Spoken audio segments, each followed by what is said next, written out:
puštam vam vlog iz Panjković salona, u jednom trenutku ćete vidjeti baku praseta, pa ostanite do kraja.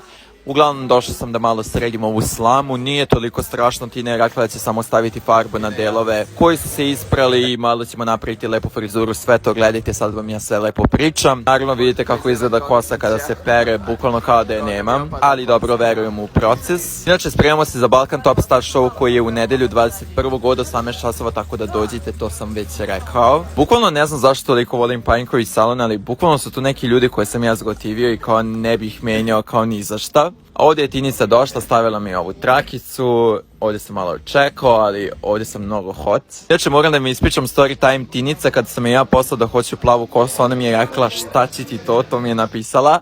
I kao ja u fazonu da li ipak da ne radim, kao baš sam bio onako bez samopouzdanja. Ali rekao sam jednog dana idemo bre, radimo to i boli me uvo kako god da ispadne. I na kraju ispalo dobro i Tinica kaže joj kako bismo se zeznuli da nismo radili. Znači možete mi pišete u komentarima frizure koje bi mi dobro stajale pa ću ja nešto naći isto. Znači u Panjković salonu se šišam jednom možda već 1.5 godina i tako je brzo prošlo. Inače ovdje je Voje, on je mnogo gotivna osoba i pozitivna, tako da njega baš gotivim. Ovdje se snimam iz 100 različitih uglova. Pišite mi da li želite još ovakve vlogove, ovdje se Tina malo našalila, kaže da nije mogla da izdrži, a da ne uradi to.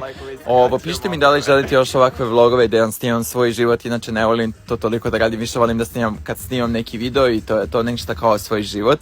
Ali tako prolazi, bukvalno uživam ovdje u salonu.